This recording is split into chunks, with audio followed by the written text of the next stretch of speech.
Eto, panoorin natin yung ano, yung reaction video ni ano, ni sino yun, si Poknat. Dahil itong Mayura daw may ginawa daw kablastugan sa ano, sa inalisan niya na community. Nang-dispalko ko daw po ito ng pera daw po, hindi ko lang alam. At saka ito pa yung sabi ni Mayora, kahit ano daw, puwede daw siya mag-reaction kahit kanino kasi nga kalingap kalingap partner daw siya. Kalingap partner at saka ano siya, legal anong tawag diyan, certified Kalingap partner at member ng Karipa. So, ibig sabihin Mayora, 'pag Kalingap partners at saka member ng Karipa, puwede ka namang balahuran ng kapwa mo kahit walang basihan. Yung basihan mo is yung guni-guni mo lang. Alam mo para kang ano, tinalo mo pa yung bangag na nakabato, nakadunok ng bato, sa totoo lang. Di ko alam kung saan mo nakuha yung mga idea mo na yun na tumboy ako. May pagka-luki-luki ka yata, Mayora. Saan mo na hindi ko na maano, parang natatawa alam mo yung ano, natatawa na lang ako sa'yo, yung mga junjun mong pinagsasabi, nakakahiya ka, ikaw yung nakakahiya, hindi ako. If ever lang if ever na totoo na sinasabi mo na tumboy ako, if ever, anong pakialam mo? Buhay ko 'to, eh. Bakit mo ako pinapakialaman? Sponsor lang naman, nagso-sponsor lang naman ako. Ngayon sinasabi mo na hindi natatanggap yung kalingap ng sponsorship ng ano, ng Reyna's Community. Puwes Mayora, suluhin mo. Mag-stop na kami dahil ang gulo-gulo mo, binabalahura mo kami, binababoy mo kami sa live mo. Kung ayaw na tanggapin ng kalingap yung sponsor namin, wala pong mawawala sa'min. Kung yun ang totoo na sinasabi mo na hindi natanggapin ni Kuya Val ng Kalingap, wala pong mawawala sa'min, Mayura. Kasi kahit na hindi kami mag-sponsor, mapanood pa rin namin si Reyna. Anong mawawala sa amin, 'di ba po? Ikaw ang purol ng utak mo, wala kang common sense. So guys, panoorin natin kung ano po yung ano, sinasabi dito kasi daw nang-dispalko daw ng pera si Mayora, eh. Tara po, panoorin natin. Bagong chismis na ano po. Ito yung sagot ko sa sa live ni Mayuro ngayon. And hindi ko na pinakinggan lahat. But anyway, yan, bago tayo mag-umpisa, yan, kung bago pa lang po dito sa channel, please don't forget to like, share, and subscribe. At hit nyo na din yung notification bell para updated ka. Discuss natin. Yes! Yung apat. Nakapagbuo ka ng charity doon sa tinatawag mong PWD.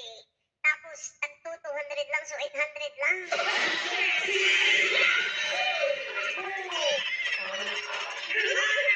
Unahin ko na to yung treasurer. Kasi lapas naman talaga yung treasurer. Oo nga pala, no. Yung sinasabi mo na for the 30 views minutes lang naman may to. content, may content kami. No, pupuntrahin mo na kita. Kung walang magsasalita, hindi kayo Ay na, mamaos ako sa kakayaw-yaw kay Mayura na TV na matandang boksidor. Tapos ako sabihin niya na tumboy. Mukha nga siyang tumboy. Kaya sa akin. At saka, so yung mga ginagawa ko dati, kung views lang yung hanap ko. Kaso nga lang, ma'am, pudol sa'yo. Anyway, nanonood kami lagi ng vlog ni Bunso. Okay, hindi naman yun yung issue eh. Ang issue kasi dito, may pinaasa si Mayura. At yung pera na instead na gagamitin doon. At saka makinig ka muna. Oh, kasi may mga pera talaga na hindi dumaan dyan sa'yo. Okay? So, ayan, hindi naman talaga. Eto, Mayura, sabi mo tag 200 lang daw. Yung binigay nitong yung apat, sila Tita Minda, at saka kung sino pa yung tatlong natitira.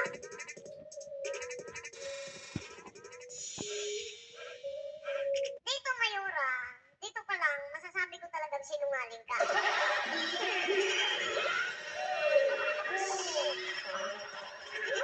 Sabi ko naman sa'yo, wala akong problema sa charity mo at hindi ko sinasabing budol ka. Baka.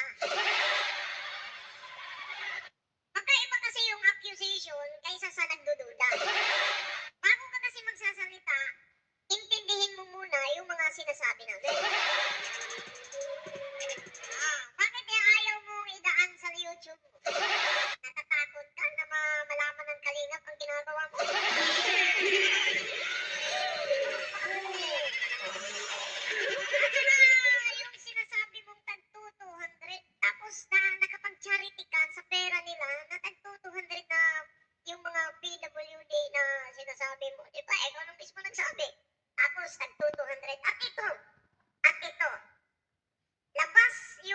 treasurer mo dito. Alam ba ng treasurer mo na pinapadaan yung pera minsan sa anak mo?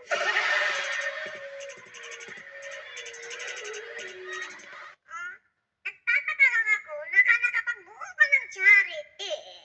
Nakapagbuo ka ng charity na tag 200 lang. Grabe naman.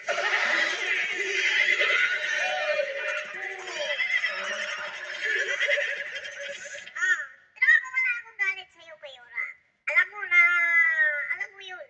Nagsasalita ako dito para ma-aware ka kasi lumayas ka dito eh. Oo, lumayas ka na hindi mo pa pinifix kung ano yung problema mo dito. Yun yung problema mo.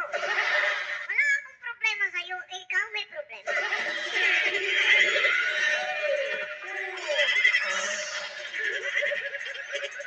At saka, oo nga pala. O ito kasi yung sabi mo. Para doon sa bangka, para doon sa bangka, ang sabi mo kasi na may, sinabi mo nga yun sa mga tao mo, may, kasi may nag-sponsor na sa ano, ang ano kasi, pinaasa mo yung mga tao na may isa pang bangka na ginagawa. Yun yung problema mo. Yun yung problema mo kasi pinaasa mo yung mga tao. Alam naman nila na naibigay yung pera. Aware sila dyan at saka kung ibabalik mo man yung pera, hindi na ata tatanggapin. Kasi kung bibilangin yung naibigay nila, hindi lang tag 200. Nagtataka ako kung bakit nagsisinungaling ka kung magkano naibigay nila.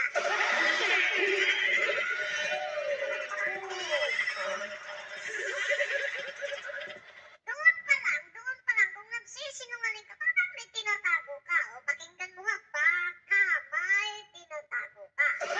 Hindi ko sinasabi budol ka, baka.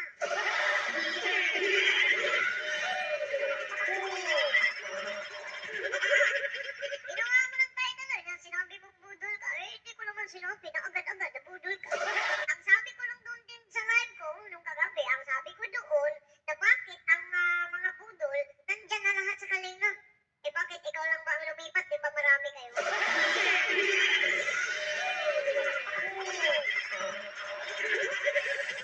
At wala akong sinabi na direct na ikaw yung budol. Oh, sasabihin ko sa'yo kung sino yung pinakaunang sa dinirect ko. Si Paul Whitman.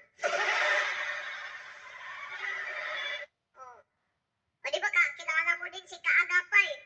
O di ba kating mo, pinapakit mo nga sa live mo eh. O di ba? Si Kaagapay mo, nasa kalingap na din, hindi ginagamit. Dating founder yan dito ng isang page, tapos ginagamit yung pangalan ni Migs Polino. Na yung tapos na, pinalitan yung mga kung ano-ano yung tapos nakapag, ano ang tawag doon? Yung pinabayaran niya yung pinadawa niya, pina-order niya. Tapos anong ginawa? Oh, wala. Tinabla. O, yun yung ibig kong sabihin ng 2.5. O, diba? Nasaan sila ngayon? Nasa kalingap. O, yung mga temperador, nasaan sila? O, yan, titiran budol yan. Nasa kalingap. O, hindi lang naman ikaw. Huwag kasing guilty. Kasi hindi lang ikaw.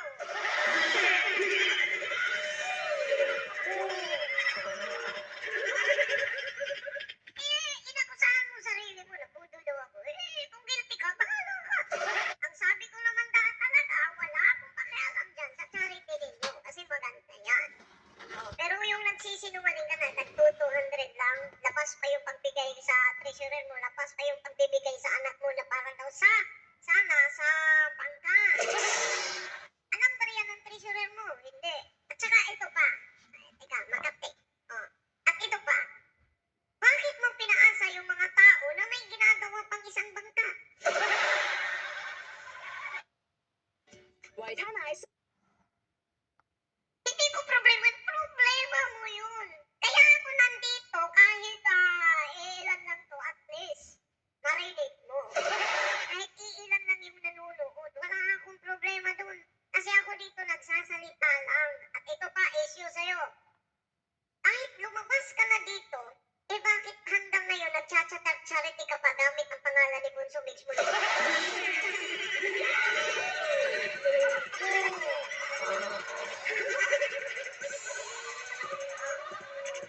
Kasi kung si Tika Cherry ang sinasabi mo, Vice, di ikaw yung founder.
dito.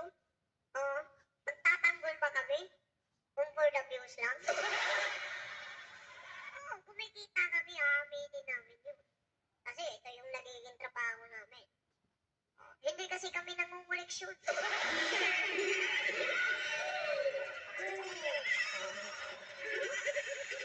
Okay? Oh, para magkaintindihan tayo. Yan si Mayura ang may problema. Bakit niya pinaasa pa yung mga tao na may bangka pang ginagawa tapos yun yung inaantay nila? Oy, sinabi na, sa motor na alam na nila yun. Alam namin, may screenshot yan.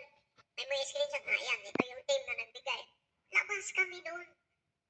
Ah, yan lang naman ang gusto ng mga tao. Na ipaliwanag niya. Ito nga kasi paano makakausap pinagbablog. Oh. Di ba Mayora, tama ba? Tama ba? Tama no? Tapos huwag mong sabihin na tagto 200 lang. Kasi kung ilalabas ko yung resibo, baka mapapahiya ka, madad dyan sa mga ano mo, kaparo mo. Oh. Kasi kung ilalabas ko yung resibo, kung magkano naibigay nila para doon sa charity na yun, baka magsisik ka. Baka masasabi ng mga kaparo mo, oo, 200 lang yung ni-report. Baka ano ka. Kasi pinadaan sa anak mo eh. Nagtataka nga yung iba bakit sa anak. Bakit hindi doon sa treasurer? Kung alam ng treasurer, problema niyo na yun. Hindi kayo nagpaliwanag bago umalis. Yan lang naman, Mayura. Oh, yan yung problema mo. Kaya kasi nag-live ka siyempre, sasagot ako sa live. Diba? At saka hindi lang naman ikaw hindi ikaw yung tinutukoy kong budol. Oh, iba ka. Oh, tinanggap mo huwag kang guilty mo pahalata, girl.